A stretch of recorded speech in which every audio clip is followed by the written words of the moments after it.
Hello, welcome to another episode of Arthur's Roundtable. Thank you for joining us today. Little background, we have Ben Johnson from SailGP. We met, just to be clear, we don't know each other. We just met briefly in the Cayman Islands, which was a good place to be and a good place to meet fun people. And so had our feet in the sand and a cocktail in our hand, and we had a quick chat. And so fascinating. Actually had a presentation, Ben, on in the conference that we were at, and so I got to see a little bit of that aside from our conversation. So super cool stuff. Some really notable people involved. So thanks for doing this. Really appreciate it.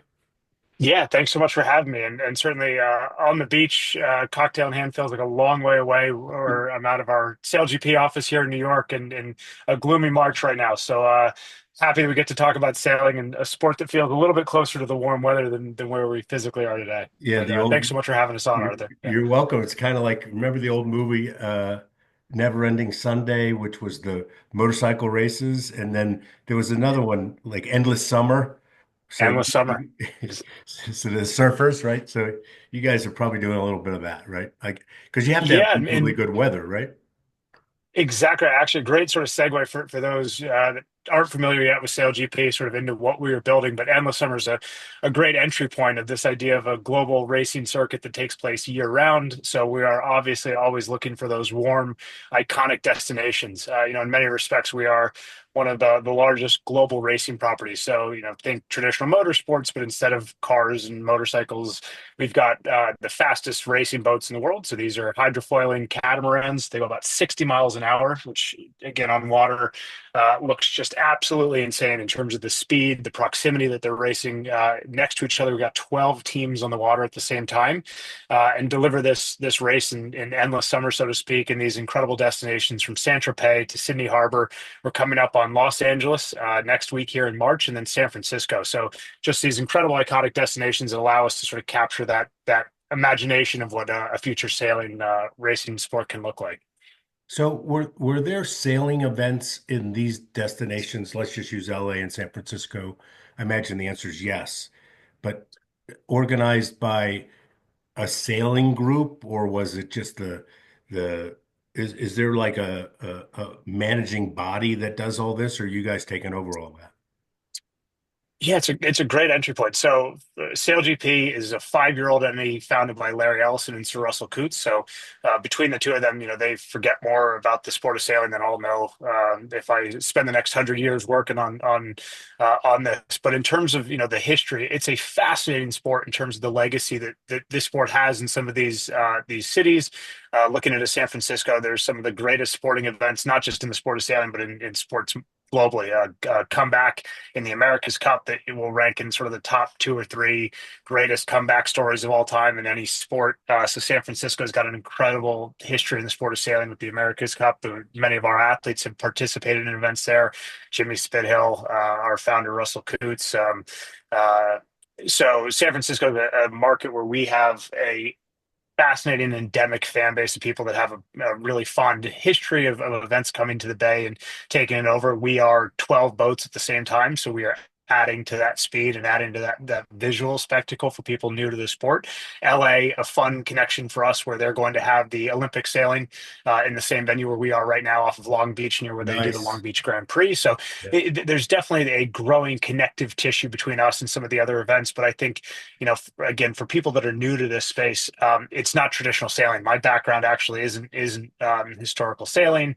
I'm secret that nobody here can actually tell my bosses that I get seasick. So I'm more on the business side of building out this sport, and this is very much designed for the new fans of this space, which is where my enthusiasm for this comes from. Watching these boats go this fast in such close proximity to the shore allows us to really go after new audiences. So in markets like LA and SF, where there's a proud heritage, we get to capture those existing fans, but really start to look for those new audiences that have an affinity for luxury goods, travel, entertainment. In many ways, this is part of that experiential lifestyle economy right now, where people are looking for events rather than luxury goods, and they want to be part of these immersive experiences. So that's sort of the audience that we're capturing now in markets like San Francisco and LA.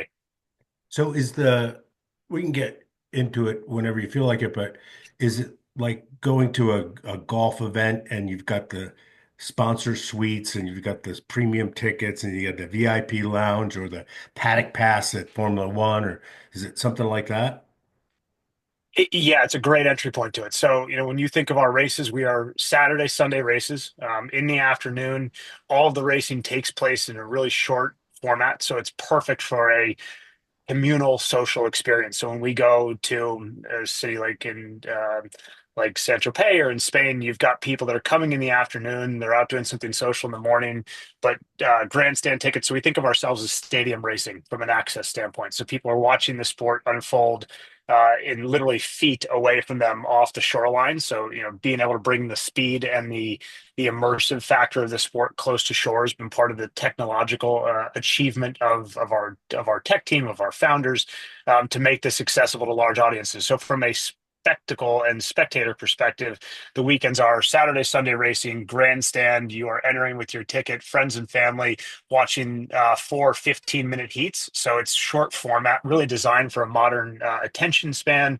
And the amazing thing for me is that people come for the sport and they find themselves really bonding with the people around them. So it's super communal in terms of your experience.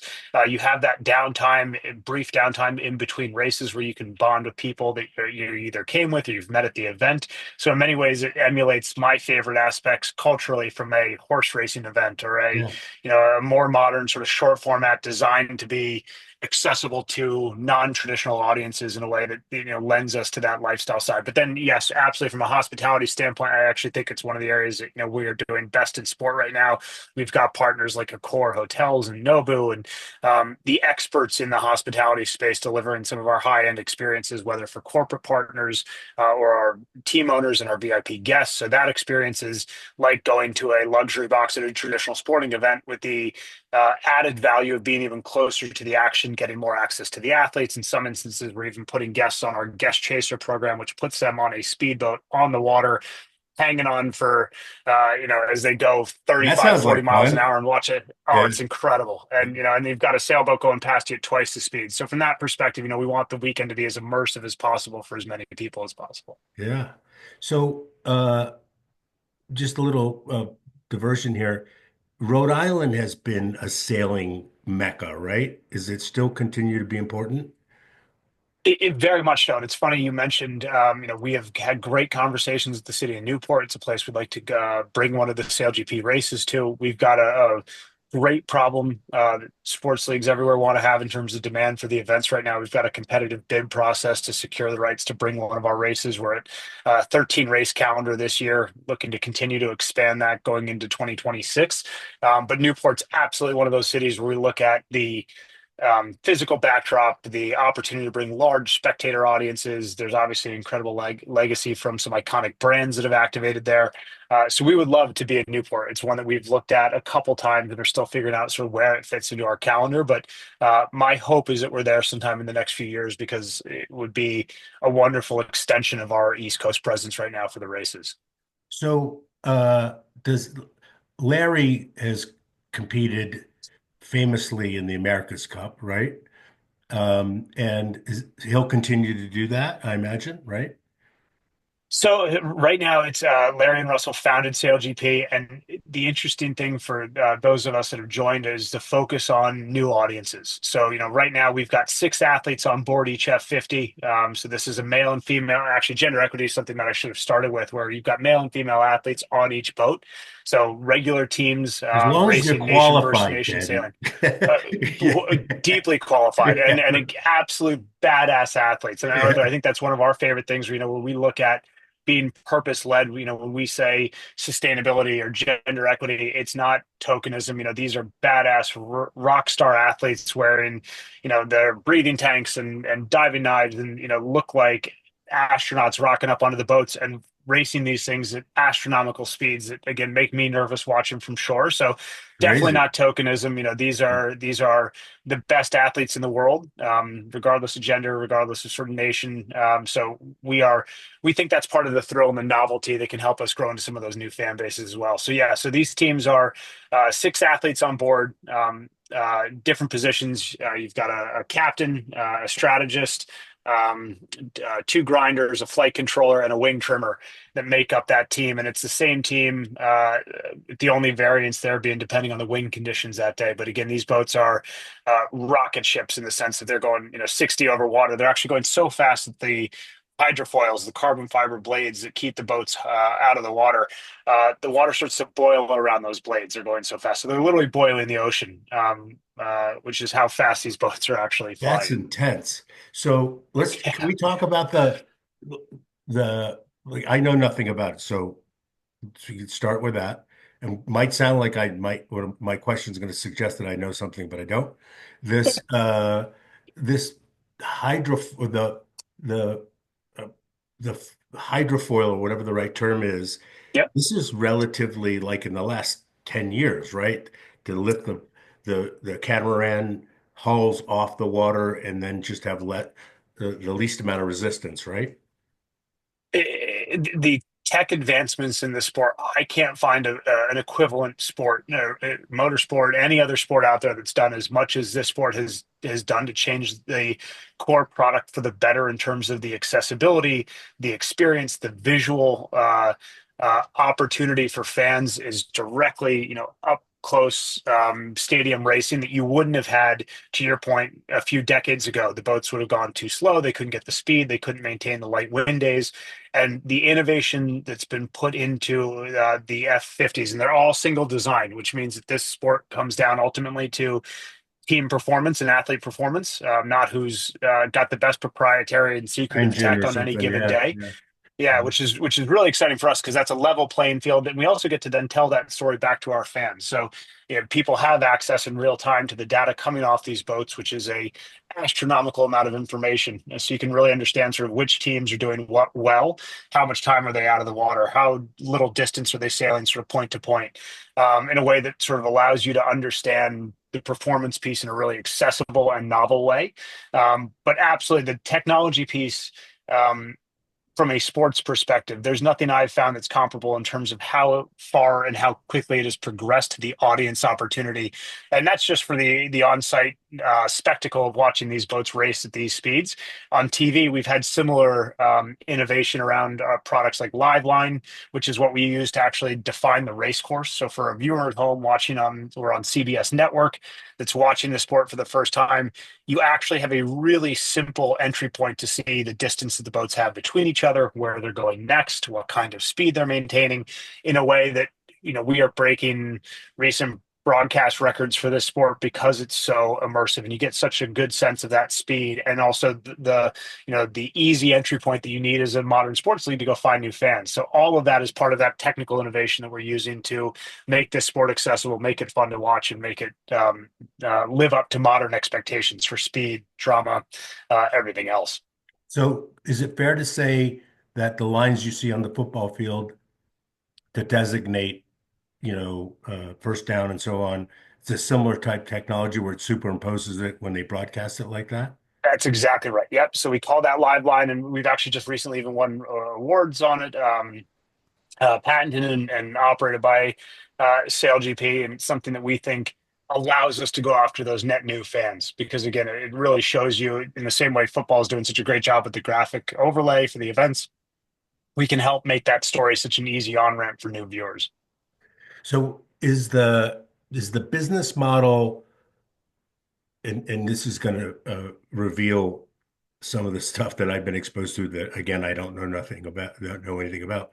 Uh, 10 years ago, maybe seven, we had a few meetings in New York around uh, acquiring teams that were doing online video game competitions.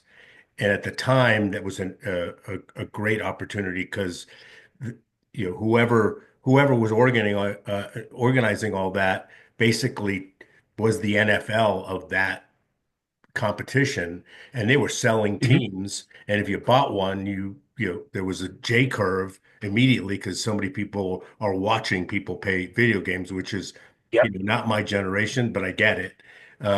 Is the team acquisition thing something you're getting involved in? Very much so. So getting and I guess taking a little bit of step back, when we started SailGP, we had an owner operator model where the league was operating these teams. So again, to enable Russell and our founding exec team to build SailGP the way they wanted to, they had a very specific delivery of team structure and event structure, allowing us to sort of build out the MVP of how do you turn this into a true audience sport with an annual calendar for modern consumption habits. In the last few years, the demand for teams has been incredible. We've found the opportunity to bring in really strategic value add third party owners, which is the real opportunity and dream for new sports leagues and existing sports leagues right now. The capital and new money into traditional sports leagues is incredible. You're seeing everything from sovereign wealth funds to private equity to family offices that are brand new to sports getting involved for the first time in sports ownership. They've seen the opportunity to build something. They've seen incredible returns in some of the traditional sports in just a few decades that have been astronomical, and I think really piqued interest in the opportunities in sports more broadly, which now define such a wide range, everything from esports to emerging properties. SailGP exists much more in the traditional sports space in terms of what we are building. We have an opportunity to go off and create a large global media audience for this through our best in class broadcast. We are also building these iconic events that hopefully fit into people's social calendars, akin to how you think of Masters Weekend, the Kentucky Derby, the Indy 500, at least for the American audiences here, that have those moments that are as much cultural as they are sport. So, from that perspective, we see this opportunity to go bring in incredible ownership groups from diverse backgrounds that have a vested and shared interest in growing this sport. We are looking for long-term value add strategic partners to come in and be part of that ownership group. And we've announced a few of them recently, some incredible names from sports, media, tech, entertainment, athletes, actresses that validate our model and really give us confidence that we are building something that has long-term opportunity, but also help us in terms of identifying those new fans, new ways to engage, either demos that we hadn't yet tapped into as a smaller team, and really looking to grow those fan bases. Again, we're nation versus nation racing in each of these markets that we're expanding into. So one recent example we've announced is Mubadala Capital is now the owner of our Brazilian team. A really proud moment for us, where they started as a strategic event partner in San Francisco a few years ago, became a global league level partner, and now are majority owner operators of the Brazilian SailGP team, which also has its first female driver for the league. And these moments are defining for us because it's incredible groups that obviously have the opportunity to invest in anything, traditional sports teams, and looking for us to do new work together, which I think is not just a validation, but also a challenge to the team to then go keep growing the audiences, growing the broadcast viewership, scaling the number of events we have. So team ownership, sorry, very long-winded answer, No, no, it's Arthur, is actually a really, huge really opportunity interesting. for us. Yeah. Yeah, it's super interesting. You know, I liken, you know, I use Woody Johnson as an example when we talk about sports and NFL because he'd like the team to win, but all the ancillary revenue that gets generated from owning the Jets, he's still making a lot of money, right? And of course, the rules with who you can uh, recruit to your team and all that kind of stuff complicates things, I guess. But is SailGP also attractive from an investor perspective for all that revenue for concessions, et cetera, et cetera, et cetera, all those goodies around an NFL team, for example? Yeah, so in terms of the models we're looking at emulating right now, it's all of that. So it's licensing, it's media rights, it's ticketing for the event weekends, it's sponsorship. We've got incredible brands associated with the league and teams at this point. Some that we take a tremendous amount of pride, well, all that we take tremendous amount of pride in. Rolex is the title partner for the league. We've announced that as a very long-term partnership. Obviously, a brand that invokes a tremendous amount of responsibility, and I think the Oh, shared vision and for the for the sailing. I opportunity mean, in they've this been part of sport. sailing forever, right? Yeah. Incredible legacy in the sport of Yeah. sailing. Obviously, great relationships with a lot of our individual athletes as well. We have other iconic brands like Emirates and DP World and Oracle and Mubadala involved. So for us to have a foundation of iconic brand partners that are looking long term, and where we build is a large part of that model. It also gives them an opportunity to be in early on the next big thing, which is something that we share that vision for, of true, innovation and building audience together, which is an opportunity that doesn't exist in most established or sports that have 100 years of history. With that legacy comes some restriction in terms of the opportunity to innovate and do new things, and that's where SailGP is a 5-year-old entity. We have a remit actually to go off and do new things with some of these incredible brand partners. Yeah, it's kind of a clean slate, isn't it? We get to build, and you see this not just in how we pick our partners, but also in terms of how we think of distribution and our social and digital platforms being really immersive and fan first. So this idea of how do you think of different content types for different audiences. We have an incredible series, Racing on the Edge, which everyone should watch.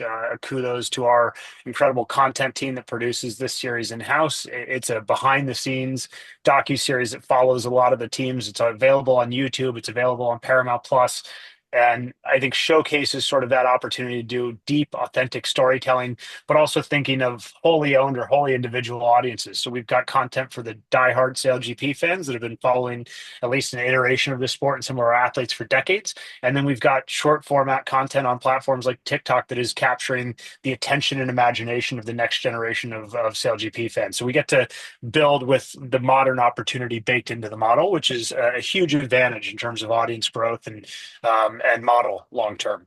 I could see. What's the name of the series again? Racing on the Edge. And Yeah. again, this for anybody looking this up, it's available on YouTube. I highly recommend it. I think it's one of those where we've now had people discover it and become had never watched a sailing race before, had never seen a SailGP race in its entirety. And this is actually the entry point now where they're becoming fans of individual teams or individual athletes. That drama effect that we're seeing really drive new interest for a lot of these other sports properties is a huge focus for us, as you can imagine. I, I can imagine, and I don't know how accurate this is, but there's got to be some people aging out from going to concerts, right? Like, okay, enough of that. Let's do something more fun and more civilized, or not as burdensome and being stuck in, this in the desert with all these hippies, which is not meant to be derogatory, but at some point, that gets old, right? How much can you do that? You know, and not to mention everybody's afraid to do drugs these days. Everybody would go to those concerts and do drugs. Everybody's afraid to do drugs because you're laced with fentanyl, right? Like it's scary. So I could see that audience opening up to this, right? So one of my favorite trends right now, and it's not unique to SailGP, but I think we're such a perfectly timed opportunity from a market fit perspective, is this demand for communal and social experiences that, to your point, can live on a spectrum. We've got people that are there for the most fun weekend they will have their entire summer in Saint Tropez. They wake up and go to a SailGP race at 4 in the afternoon, and then spend their evening out enjoying the discos and the food and the nightlife of Saint Tropez. And we've got families that are bringing, their entire preschool and their friends' parents to a SailGP race in San Francisco to sit on the lawn and watch an event that, looks more like flying spaceships to the younger kids. So I think the opportunity for us to capture both different generations and different attention spans right now is a huge opportunity that's unique in sports, but also allows us to focus on the post-COVID demand for communal and shared experiences that I think is Totally. is is so missed right now. Where going to a lot of traditional sports, it's hard to talk to one or two people, much less 10 if you're there with a large group. SailGP is a perfect environment to come with 50 friends and spend that time communally sharing the experience with SailGP happening directly in front of you. But then the food, the music, the experience by the water in these iconic destinations is one of a kind. So in that way, we get to emulate the parts we like best of a concert series or a traditional sports event or a fashion show or a food and wine festival, and combine a lot of those elements together in a way that we think is honestly, I haven't found an exact equivalent to it yet.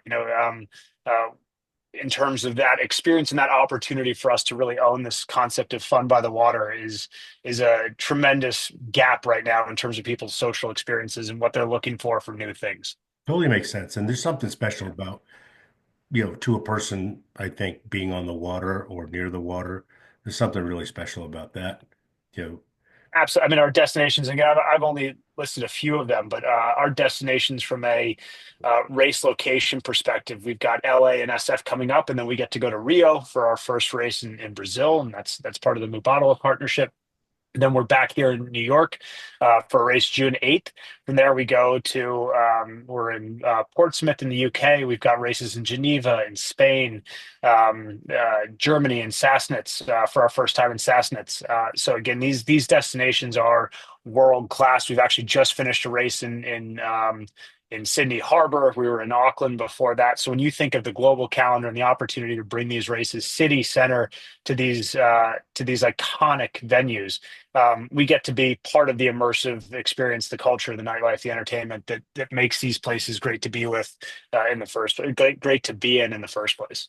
So I'm sure you got it all figured out, but how does one move the these vehicles? Like take them apart, put them And on a container. yes, so the logistics of this are astronomically complicated, and honestly, much better minds than mine on this task day to day. It is something that requires a tremendous amount of coordination across a very complicated team, and we do all this with really authentic sustainability commitments baked into how we actually deliver the series around the world. So, we are really thoughtful and specific and designed around our shipping route. We use renewable energy on site at the events as much as we can. So when we're picking how we deliver, our 13 races today around the world, it's a very thoughtful and intricate plan to bring SailGP around the world. And in many respects, we look a lot more like a traveling circus. The boats never go back to a holding facility. They're in motion around the world as we do repairs. We build different pieces and iterate on the innovation and design of the boats. They actually break down into about 180 shipping containers. So Easy. the circuit travels with us all around the world, and you'll start to see in Los Angeles, we've just started building our tech base, which is our version of the pit lane, which allows fans to also see these things up close. We have a 29-meter wing, so about 100 feet tall or 90 feet tall. For those listening here in the US, which is absolutely massive. When you think of that thing moving at high speed over the water, hydrofoiling, this looks think 6, 7 times the size of a traditional racing vehicle, in terms of the visual footprint that it takes up. So seeing these things up close and personal, the athletes are the best in the world at being ambassadors for a new sport. They're generous with their time. They want kids from all backgrounds to get more access. They want them to experience this up close and have that shared thrill for the sport. So things like tech tours and walks behind the scenes and access to our athletes and the boats themselves is something that we're doing with our tech tours, which is a program everyone should come see. Again, really immersive, really unique within the sports space. So what is there anything you can tell us without revealing secrets about the tech innovation that's in the offing? Actually, my favorite part of the technology story is everything we are doing is available to everyone. So, there really isn't a secrecy factor to SailGP in the sense that we are constantly iterating to make the boats go faster, make the broadcast spectacle, make the experience on site more immersive for as many fans as possible. But the fact that these teams can look at an iPad in real time and see what the Australia team is doing or what the New Zealand team is doing to win on a given weekend allows you from a tech perspective to go as deep in the weeds as you wanted to. So imagine if you're watching a traditional motorsport race, you can get to a certain closed rope, and that's as much about that car or that product that you'll ever know. With a SailGP F50, you could literally have the same depth of knowledge as the athletes on the boat. We actually enable via our partnership with Oracle access to some of the live data so people can see what the athletes are seeing in real time. So from a technical story, I actually think it's one of the most underappreciated stories in sports. Of and for very fair reasons, people hear sailboat, they assume a traditional sailboat. This is a lot more like a modern aircraft than it is a traditional sailboat in terms of the technology involved. Wild. Yeah. I mean, the US has a huge football following. The global has a big soccer football following. Yep. And then the F1, because of the Netflix, Yep. I mean, that created such massive interest in new people in F1 because the traditional F1 people where the drivers were the kids that started in karting that had Yeah. rich parents that could afford to have that, and it was largely, you know, I shouldn't say it because I don't know what the facts are, but it seemed like it was other parts of the world were more interested in F1 than the US, and that, the drivers became celebrities, right? And I could see the same thing happening here. Oh, very much so. And you've got in similar vein to F1 and what they've done so well in terms of telling the stories of their individual athletes. You've got the same drama. You've got the same egos and personalities and people you want to root for and people that are, really pushing, other competitors in different directions, which I think it's the crux of what makes us, as sports fans, love the drama on the field or on the rink or on the court, directly in front of you. So the access to that is driving a lot of these new audiences. So, we are certainly, again, benefiting from seeing what's working for a lot of these other properties, emulating the parts that we really like and want to aspire to, and using that to go off and create these new audiences where I think 20 years ago, there was an assumption that building a sports league was going to have to look similar to a traditional sports league. And today, there's so many options in terms of distribution, in terms of audience, and athlete persona that we can go off and create, that we really get to design something from scratch for these new audiences that we think are going to be not just valuable but engaged long term. They're going to want these experiences that are communal. They're going to want these things that are accessible. And in many respects, people want to be the first person to discover that. You want to be the person that watched the first episode of Drive to Survive, or you want to have heard the band before anybody else, because there's such a fun social factor, where you get to be the person that introduces your friends and family to these things that we think people will really continue to gravitate to with SailGP. If it's especially in the US, where the sport doesn't have necessarily the same mass following that it does in a place like Auckland, the opportunity to find this sport early and, learn it quickly and then share that with a huge communal audience is so unique. Yeah, wild. I'm imagining that what you just said is so true. It's like it's easy to get indoctrinated. I mean that in the most affectionate way, and to understand the nuances of SailGP, and then get excited about, okay, I saw him. He blew off that guy last time. What's going to happen now? They're going down to the finish line. That could be super exciting, right? I mean, the competition on a race to race basis. There's so many factors involved. It's such a intense start to each race. For anybody that hasn't seen one of our starts yet, there's a countdown clock. You effectively have to be in the same position, and you're angling for a position across that start line, which sets you up for the rest of the race. That is one of the most dramatic 10 seconds in all of global sport, and it carries through the rest of the race. I think those moments that allow somebody that came for the social aspect or the food have really, we've seen catapult interest in terms of, long-term fandom, them wanting to become fans of an actual athlete or team on the back of that, which there's so many entry points to those new audiences. And you're even seeing that with some of our team owners. So I think, I mentioned earlier that, we've got new family offices involved in this space, and new investors that don't have a background, certainly in sailing, but even sports more broadly, where they've seen from a hospitality, from a social, from a B2B perspective, that they can come into the league, build something that's additive for their business, whether it's being able to deliver best in class hospitality or help innovate on the distribution and broadcast side, or bring some of their own personal stardom to the league, is something that, we're incredibly excited about. So this idea of there being different aspects of SailGP for different and unique audiences to love and own, I think is the most exciting opportunity in terms of sports, where it's not just a traditional model and a fixed audience that you're making small iterations on year over year, if that makes sense. Yeah. So is there a inventory of athletes? So if somebody wanted to come in, okay, I want to start a new team. Is there an inventory of athletes that it can be drawn from? Yeah, and you've actually started to see now transfers that look a lot more like traditional EPL rights, where people are actually acquiring talent from other teams, which is contentious and exciting to watch as a fan. Yeah. That's really, I think, part of that dynamic of there is now a smaller group of talent that has had access to these F50s, in the last 5 years, that is really become experts on these racing craft. So yes, there's pools of talent in uh, markets around the world, and we're excited to see the expansion of additional teams. But from a talent perspective, I think the most interesting piece right now is not just the training that the teams are doing to bring up athletes within their own markets, but really that competition to go and get the best individual in the world at one role. You're seeing that dynamic now between teams that want to have a specific flight controller or wing trimmer or somebody else from another team, and they're willing to pay for it, which is, I think, a validation of sort of that ultra competitive edge of the athletes What's the and the team owners. Sorry.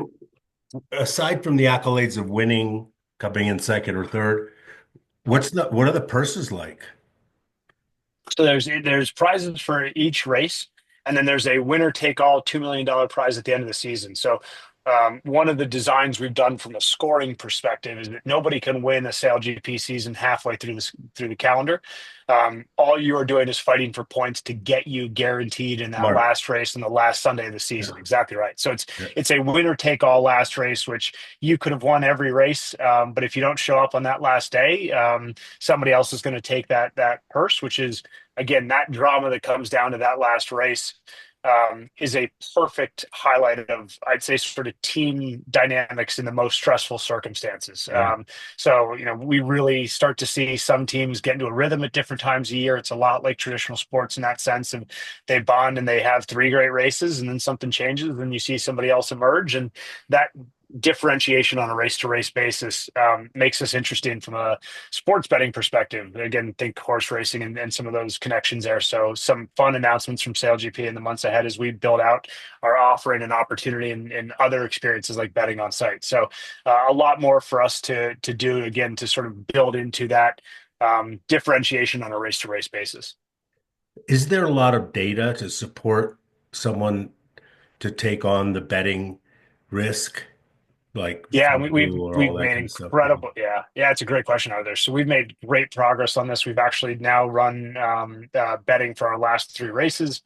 We're looking at the opportunity here in the U.S. more specifically, but the data that comes off the boats, we've been able to model this to actually an incredible degree on behalf of some of the bookmakers. So we've got partners now that are in the historical data of races from the last 5 years. We're also capturing so much coming off the boats that the ability to really create um, thoughtful odds, scalable business on the betting side, not just from the fan experience, but also from the data and sports betting rights perspective. It's an area that we think we can go off and capture a lot more of that on-site experience, and then the novelty around the race weekend when you're not able to be there in person. Yeah. So it's a huge focus for us right now. Yeah. People love betting. I mean, even if it's a few bucks, it's just the drama, right? Got a little bit of Yeah, skin in the game, right? Yeah. yeah, and especially for sports that you're new to, you Yeah. see again that equivalency in some of the traditional American sports where, like horse racing, it gives you something to connect with and care for immediately, which is a novelty factor that we think our sport lends itself to for those on site that are excited about it. But it'll be something that's able to be sort of wholly owned and distinct from the rest of the event weekend.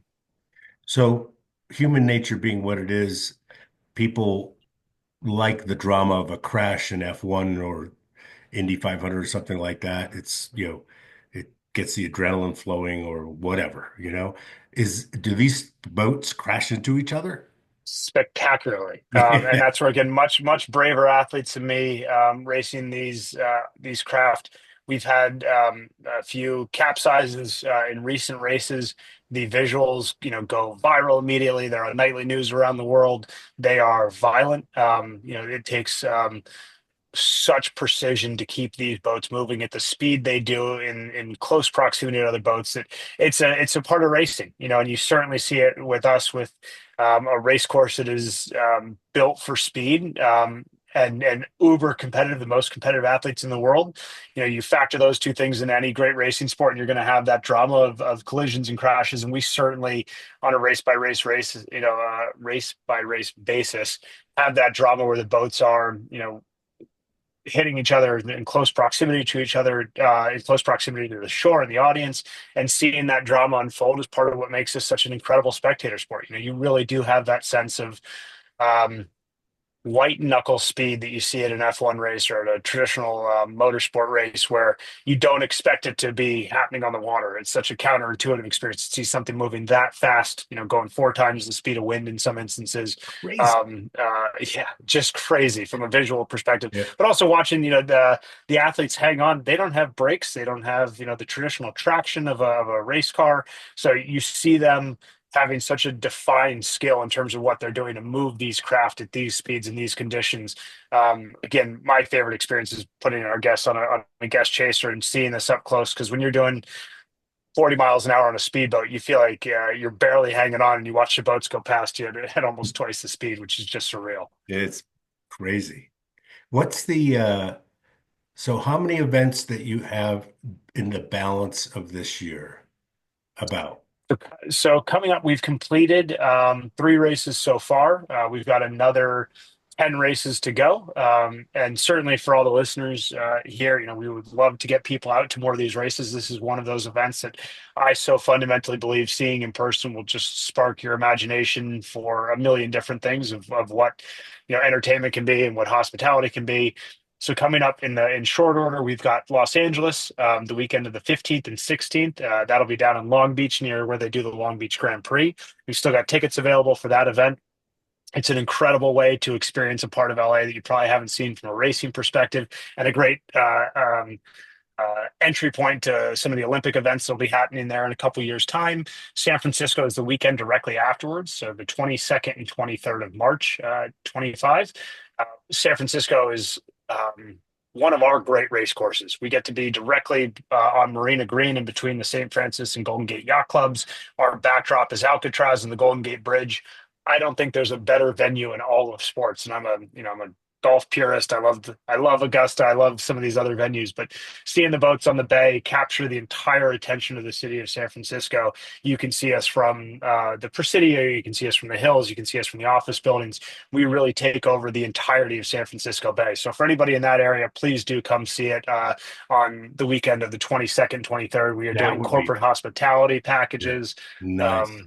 yeah, and local partnerships. So the opportunity, I guess, to get involved, whether it's as a spectator, as a partner, as a team owner, there's so many unique opportunities and white space still within the league where we are looking for fandom across the board. And I think hopefully some of the folks listening can come out and see one of these races in person because no matter my enthusiasm for this, it'll never do justice for seeing 12 of these boats go 60 miles an hour within a few inches of each other. So, Sounds like I it's a hope people have that low. opportunity. Yeah, it sounds like a low barrier too. How much could the tickets be? And so you just Oh, spend. yeah. Yeah, yeah, it's a low No, barrier. very much, Arthur. And I think in that way, we want people to come with 20 friends. It's not like a baseball game where you're only going to talk to the person you came with. We want people to feel like it's designed for social and communal groups to come and experience a day out by the water, if nothing else. Look, SF is one of the most magnificent cities Truly and is. needs Truly is. help, Yep. but so do a lot of Yep. cities. Yep. And I have a fun anecdotal story. And many, many years ago in misspent youth, my first sailboat tacking from, if that's the right word, uh, from the city side towards Marin County, Yep. beyond the Golden Gate Bridge in Yep. October. It was my brother-in-law at the time, and he had, there's just three of us on the boat, and he jumped off the back of the boat while the boat, I didn't know how to sail, right? And he pulled himself in because he was kind of a daredevil, He and knew what he he, was doing. Yeah. yeah, but of course I did it, and it was October in San Francisco, and it was freezing, right? So I jumped off the back of the boat and pulled myself within the line. So it was kind of insanity at the time, but So you just got to imagine now doing that at 60 miles an hour. yeah, And we've crazy. got some of those clips online of people falling off the boats. So yeah, it'll give you a sense of what that speed looks like when they're going that fast. Is there such a thing? Like if there's a crash, is there a yellow flag like there are in racing? Absolutely. Yeah, no, Yeah. our safety teams are the best in the world. We've got groups, everything from divers to medics to personnel that we've got referees. Actually, one of my favorite technology stories for SailGP is that our umpires actually sit in London next to our broadcast team. So we do all of our broadcast distribution remotely. We are cutting edge in that respect where we have designed a distributed broadcast, allowing our production team. So think the traditional broadcast truck you would see on site at a sporting event that exists in London. We package the race, send it back to there. They put it out to our 200 plus broadcast markets in real time for fans to watch around the world. But next to them, you've got the umpires, you've got different groups sort of across event control that are looking at all elements of our event delivery. So, we are fortunate to have the best minds in sports delivery and operations designing these events to make it so that the fans can come and focus on the fun stuff while we deliver the rest of the event. We started the conversation, and it makes more sense now to me than prior. Like this could be the endless summer. Like you could just follow SailGP around the world, right? It's funny you mentioned that. We do have a few fans now where we'll see somebody at a race in San Francisco. We'll talk to them for a while, and then next thing we know, we're seeing them in Spain, and then a little later in the year, you're seeing them in Sydney, and you start to realize we absolutely have those fans now that have decided for a year they're going to come to all of our events and use it as an excuse to go see Geneva for the first time or go see Sassnitz for the first time. So it's such a fun destination event for us where we are able to be a backdrop to somebody's experience or first time visiting one of these iconic cities and really seeing the world that way. So we've got such a fortunate role to play in people's discovery, travel, tourism, and sort of the fun exposure standpoint of seeing these places for the first time in person. So it's revealing, but my mind goes to like going to a well-known event in a destination city when everybody else is going is sometimes kind of a bummer, right? Just because it's super expensive, lodging or whatever, or crowded or too much trouble, or whatever. This sounds like this is at such an early stage It's that, the perfect size. Yeah. yeah, I mean, you get to come and really feel like you own part of the history of these events coming to these cities, which I think is such a unique and additive way to, go see a new venue for the first time. And in many ways, we don't have the logistical constraints of a traditional event when it comes to town. We don't have the infrastructure challenges. We are on the water. So, we're not shutting down a lot of your local roadways. We're not the challenging side effect of hosting some of these great events that we're all fans of. So from that perspective, the ability to come and easily get around, see the event, get great access. There's not a bad seat in the house at a SailGP race. Everywhere is accessible. You have this incredible vantage point. And again, the opportunity to do that in a place you've never been before is such an easy entry point to, I'm excited. I haven't been to Portsmouth yet, and we've got a race coming up there this summer. So, seeing some of these incredible destinations for the first time is such a fun way to follow a SailGP race around the world. and the weather's probably pretty good, right? Oh, it's incredible. I mean, we've had a few cold days. San Francisco in July will sneak up on you every once in a while and Yeah. still somehow be cold. Yeah. But no, we are very fortunate that we're a warm weather based racing league. So, in almost every instance, we've got incredible weather. We're right on the water. Obviously, always hoping for really windy days, but Yeah. beyond that, it's a perfect time of year to be in these destinations. So go to the website, grab a ticket. It's easy, that simple, right? Uh, Absolutely. And again, I'm Ben Johnson, Chief Revenue Officer for SailGP. We are all really accessible.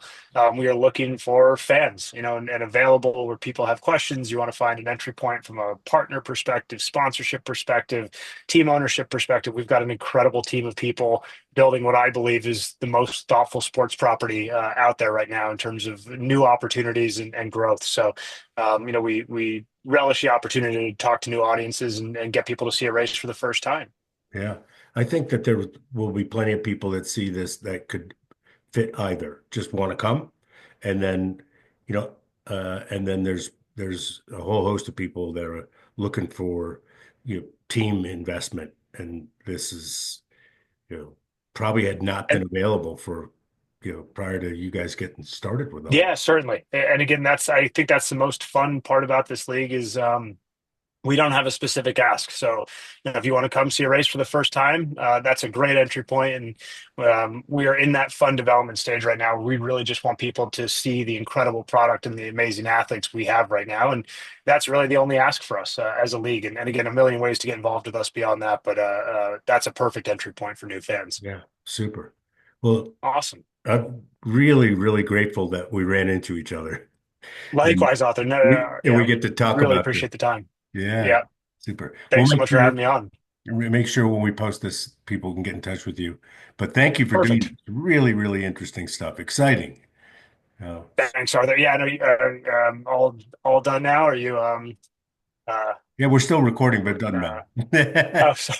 I'm sorry. This is where you see the limit.